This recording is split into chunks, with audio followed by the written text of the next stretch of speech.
Olá a todos, sejam bem-vindos a mais um episódio do segmento Conversas de Café, onde conversamos com pessoas que tenham tido sucesso com as suas marcas e negócios para compreender o funcionamento e o modelo de negócio e também com histórias engraçadas. Esperemos que gostem, não se esqueçam de nos seguir no Twitter e na plataforma em que nos estejam a ouvir. Vamos lá para mais um episódio. Hoje temos aqui o CEO da Mobii, o Luís Barroso, para nos falar um pouco da própria Mobii e também do seu percurso enquanto CEO. Obrigado, Luís, por ter vindo. Obrigado, eu. Eu queria passar a palavra para explicar mais ou menos como é que funciona a Mobii, para quem está a ouvir.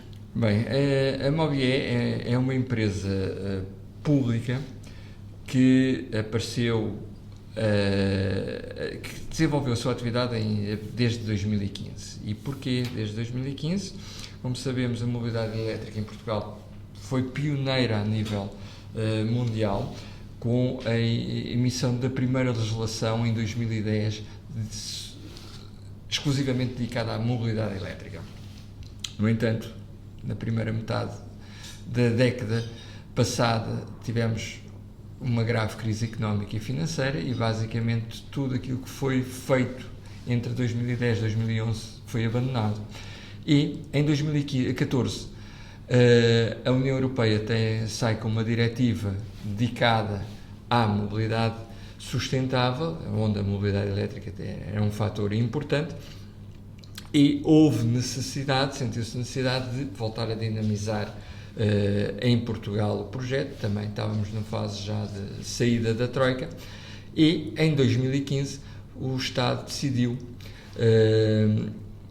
constituir ou adquirir a Mobii, que já existia, mas sem atividade, e incumbi-la de recuperar a rede que existia anteriormente, e que é muito mais difícil recuperar uma coisa que deixou de funcionar do que propriamente fazer uma coisa de raiz, garanto-vos, e ao mesmo tempo ser o grande impulsionador do mercado regulado da mobilidade elétrica, ou seja, criar um mercado através da sua atuação enquanto entidade gestora da rede.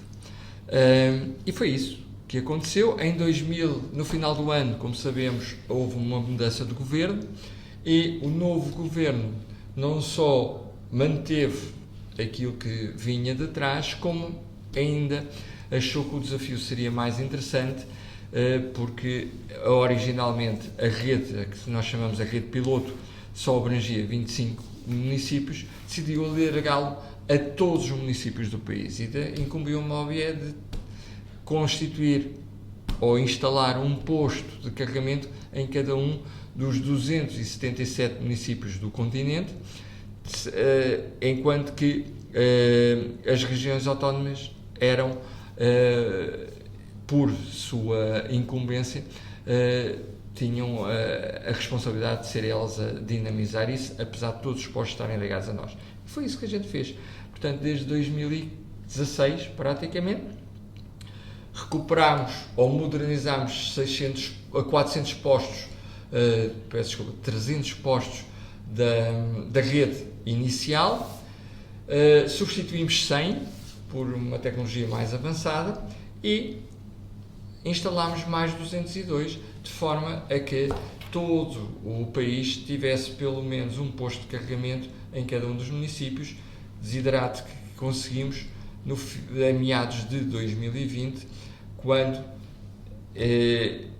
transferimos a operação da rede piloto para os operadores privados, e ao mesmo tempo iniciou-se aquilo que chamamos a fase plena de mercado, ou seja, para alguns foi mal porque os carregamentos que faziam na rede anterior não eram pagos e passaram a ser pagos, mas também acabaram por beneficiar, e hoje em dia temos essa certeza, porque a rede tem uma maior consistência de funcionamento e muito mais abrangente.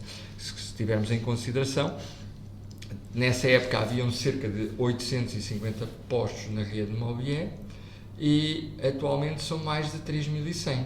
Portanto, como vêem, o crescimento em pouco mais de ano e meio foi substancial. Sim. E, portanto, e isso tudo porque, de facto, fomos capazes de criar um mercado e, hoje em dia, Portugal é visto como uma referência a nível externo, quer do modelo Mobié, quer também da forma como conseguiu dinamizar, e basta irmos aqui ao lado da Espanha e vemos que os resultados são paupérrimos. Por exemplo, a média de veículos elétricos vendidos, totalmente elétricos, o ano passado andou à roda dos 12,5%, em Espanha não chegou aos 5%. Isso também tem a ver com a própria... Eu não sei como é que acontece em Espanha, mas se calhar a própria colaboração entre público e privado nota-se, porque vos dá uma maior abertura para dar qualidade aos...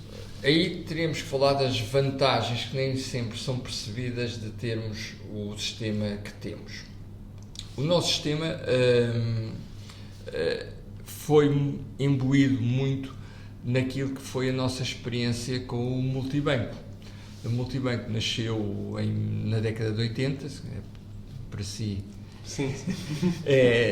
mas veio trazer uma novidade, que foi cada pessoa, cliente de um banco, poder levantar dinheiro numa caixa automática de outro banco. E repare que isto não é uma inovação tão Fora da caixa. despiciente, que lá fora há muitos países onde ainda hoje isto não é possível. Ou seja, cada banco tem a sua rede de caixas próprias e os seus clientes só podem levantar naquela rede.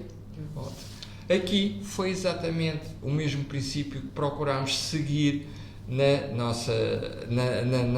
mobilidade elétrica. Como? Cada operador privado pode ter a sua rede de postos de carregamento, mas não faz sentido, e é isso que se passa um pouco lá por fora, é que você tenha que ser cliente daquele operador para poder usar aquela rede. Porque se quiser usar um posto que esteja do outro lado da rua ou no outro quarteirão que é de outro operador, já não pode usar, tem que ir fazer um contrato. Mais outra condição, é que ao ter uma entidade que consiga integrar isto tudo, nós conseguimos ter a informação de todos os postos disponíveis no país. E com isso o que é que conseguimos? Fazer o que fazemos hoje, que as pessoas dão isto como um dado adquirido, mas é o único no mundo, que é um país que consegue informar onde está localizada todos os postos da sua rede e qual é o estado dessa rede, se o posto está a ser ocupado, se está livre, se está variado. Portanto, nós conseguimos fazer isso online. Se for aqui ao lado da Espanha, volto a frisar, porque é que eu digo Espanha? Porque estamos mesmo ao lado, você não consegue ter informação da rede, mas quem diz Espanha, diz França, Alemanha, vai para onde for, não há nenhum país que consegue fazer prestar este serviço. E é por isso as grandes virtudes do modelo Mobié, que as pessoas dão como fato adquirido, mas que de facto só é possível porque estamos neste modelo. Com outra questão que também é muito importante, que é muito importante frisar, a Mobié não é dona da rede. Não é? Quem são os donos das redes são os diferentes operadores privados e, passando a publicidade, temos postos da EDP, temos postos da Galp, temos postos da Prio, isto para dizer aqueles que são mais conhecidos, mas entretanto também foi possível potenciar startups que não existiam e que com isso também apareceram e são fortes no mercado, como a PowerDot, como a KPLC, ou o desenvolvimento de apps que se calhar são daquelas mais conhecidas, quem anda neste momento, como a app da Mil.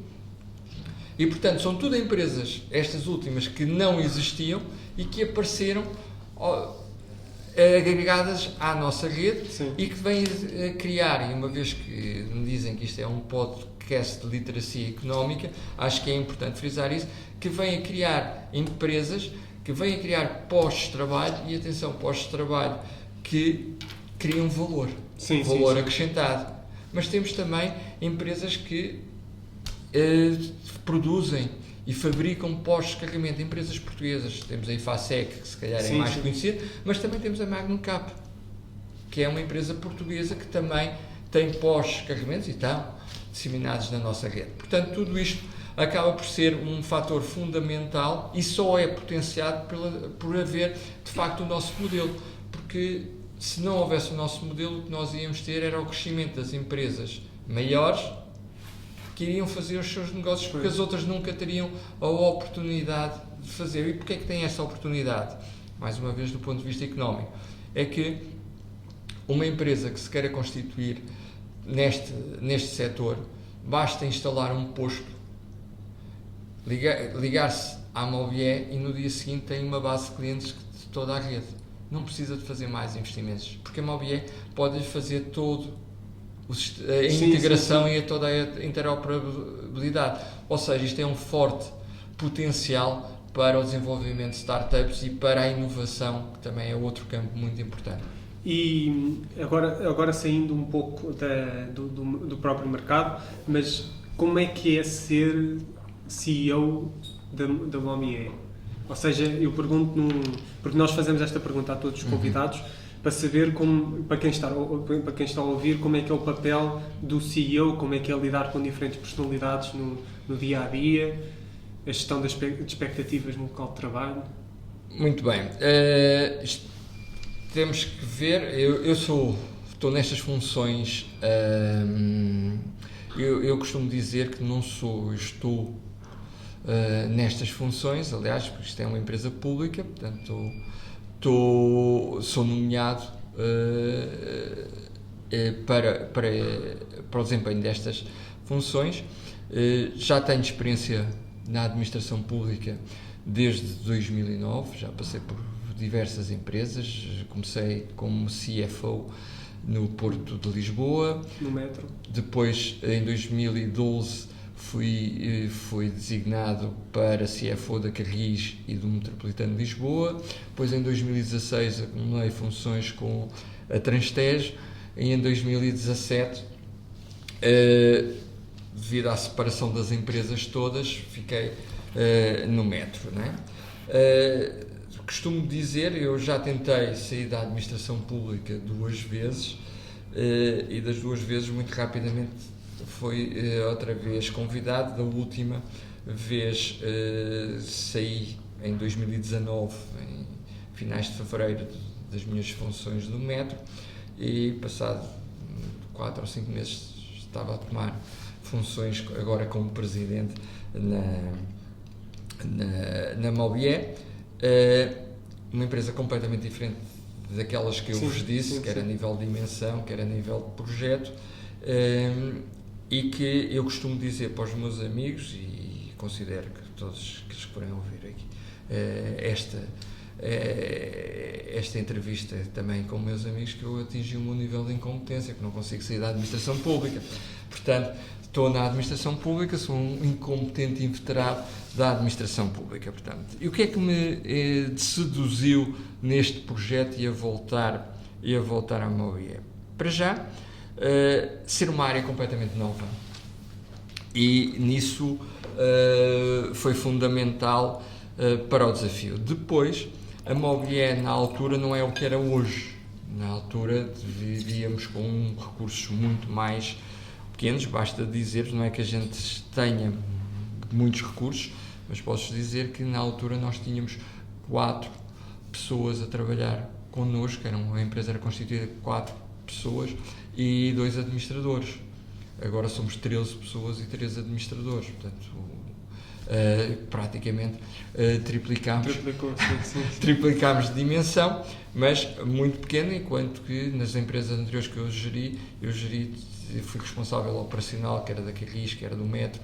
Só que a Carris tem mais de 2.500 pessoas na área operacional, em guarda-feiras, portanto, como vêem. Ou seja, eu diria que já tem muita experiência a administrar. Exatamente. E a gerir exatamente. pessoas. E, portanto, não foi a dimensão da empresa, foi antes, pelo contrário, o desafio, que é montar uma coisa nova. E, na altura, ainda se discutia muito, e nos primeiros tempos eu lembro-me bem, estávamos em 2019, essa mobilidade elétrica, isso nunca vai vingar, não é? Hoje em dia eu praticamente participo em mais de uma vez por mês em fóruns de divulgação da mobilidade elétrica e me convidam exatamente para falar, como vocês me estão a convidar, sobre a mobilidade elétrica. E, portanto, nesse aspecto foi um grande desafio, que é ir criando isto, criando a empresa, a realidade, as instalações que vocês está a ter a oportunidade de ver, não tinham nada a ver com isto, e, portanto, tudo foi sendo crescer, e o facto de hoje vermos o que estamos a ver já recompensa isso. E, portanto, o grande motivo foi, de facto, o desafio, que era um projeto inovador, sim. Inovador, e não só inovador em Portugal, é inovador ao nível mundial, porque nós não temos padrões lá fora que nos digam, vamos por aqui, não é? Estamos todos a aprender, e por acaso o nosso modelo nesse aspecto tem vantagens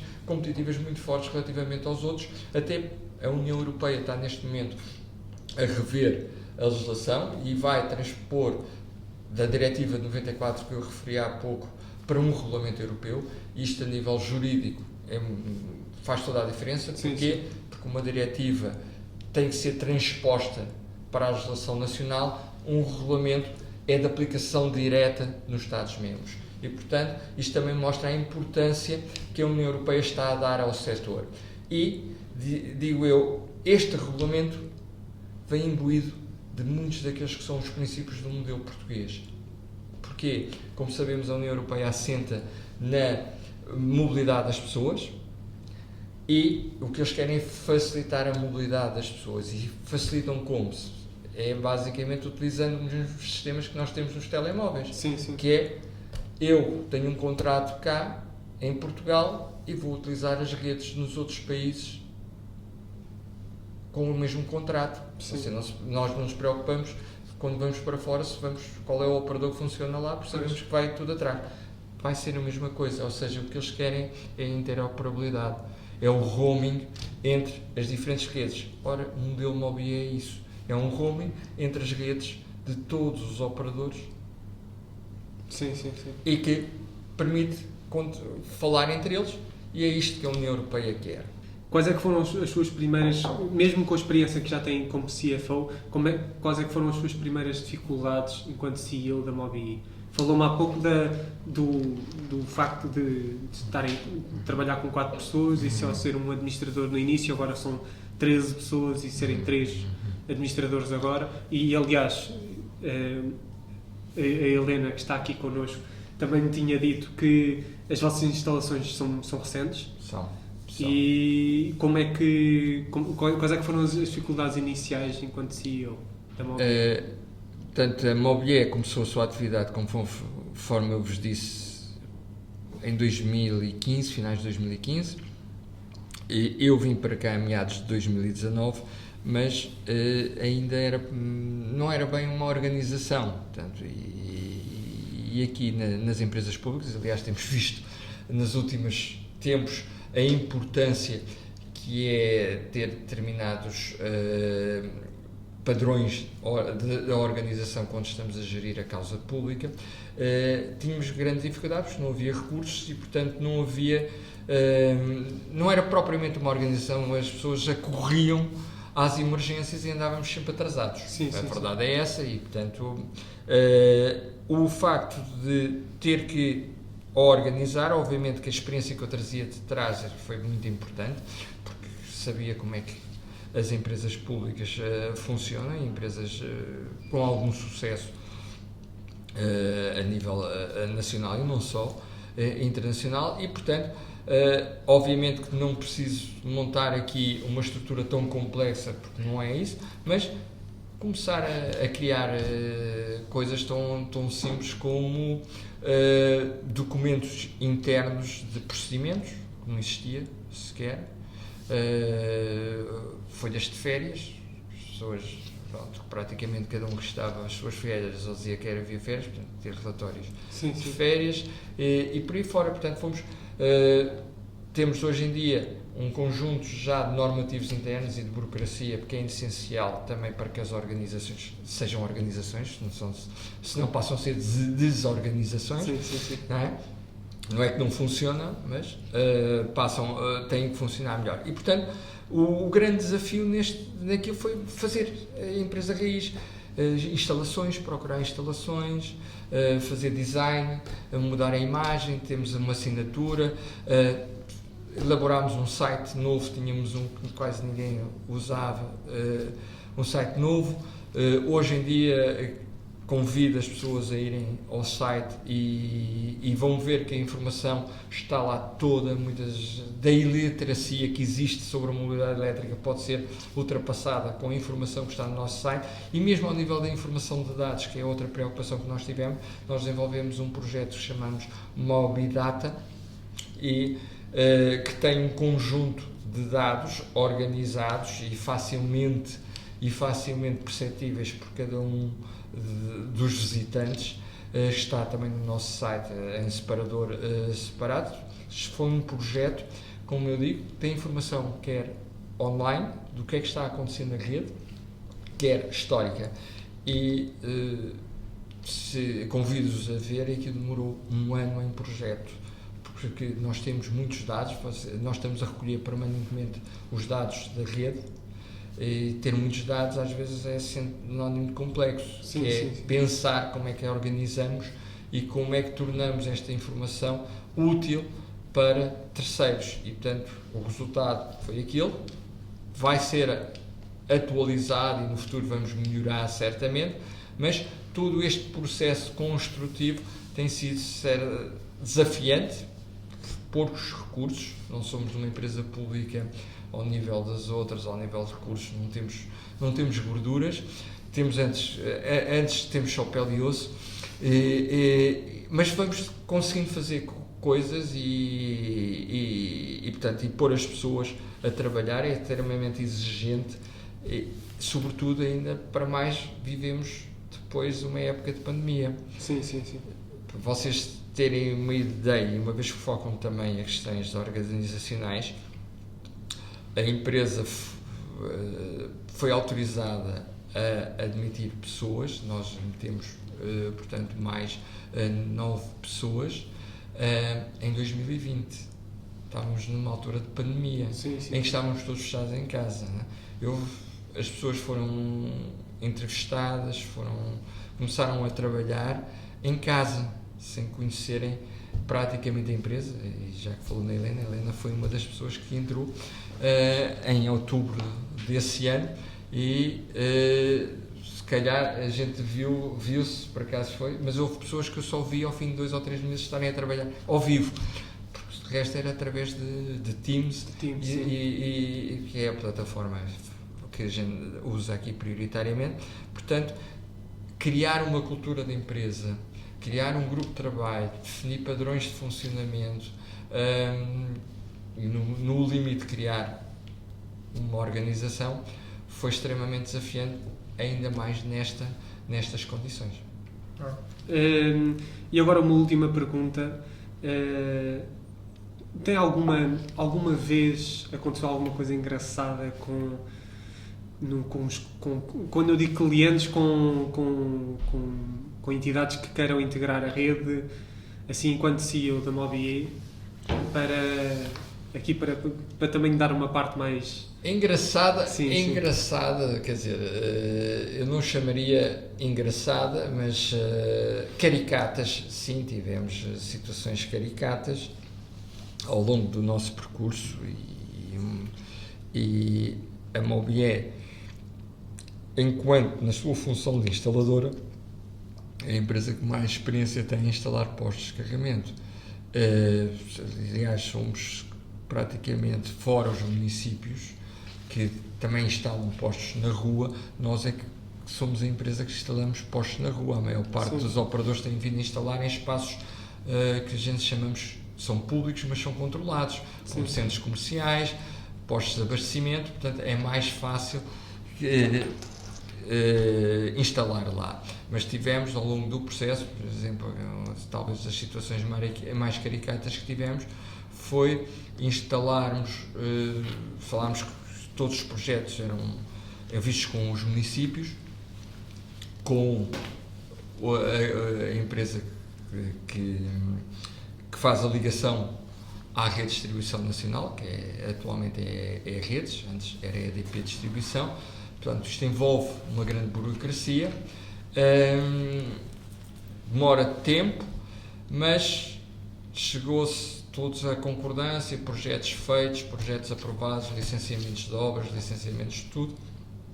Equipas vão para o terreno, estão a começar a fazer as obras de ramal, que é o que chamamos, e das sapatas para instalar o posto. Chega um funcionário da Câmara Alto lá, quem é que está a fazer isto aqui? Somos nós, então não podem fazer. Não, então, mas está aqui as autorizações. Não, é que reparámos que isto é uma zona onde fazemos a feira anual, onde as pessoas têm mobilidade, isto fica tudo fechado, isto não pode ficar aqui. É um risco para a feira anual. E, portanto, tivemos que voltar tudo atrás, voltou tudo atrás, e, portanto, muitas das vezes as pessoas não percebem porque é que demora tanto tempo a instalar os postos que tivemos. Portanto, isto é uma das situações mais caricatas que tivemos ao longo do nosso processo. E, portanto, às vezes as pessoas não compreendem, tanto tempo para instalarem postos em cada uma dos municípios, mas é por isto que cada município tem a sua realidade, mesmo as próprias entidades locais têm as suas realidades e, portanto, é complicado. Pelo menos tive a sorte de ser avisado, entre aspas, antes da construção, antes de finalizar a construção. Mas atenção, mas tudo isto leva ao processo todo, porque sim. teve o projeto, o projeto do ramal que foi todo perdido, não é? E, portanto, tive que procurar um novo local, definir outro local, outro projeto de ligação à rede, outro projeto de instalação do posto, por aí fora. Portanto, tudo isto é capaz de atrasar a instalação do posto quase um ano. Luís, muito obrigado pela presença aqui nas Conversas de Café. Espanha, e felicidades. E obrigado, muito obrigado. Obrigado, Portanto, malta, espero que tenham gostado de mais um episódio do nosso segmento de Conversas de Café. Os links que foram mencionados durante o episódio estarão na descrição. Sigam-nos na plataforma em que nos estiverem a ouvir e vemo-nos para a próxima.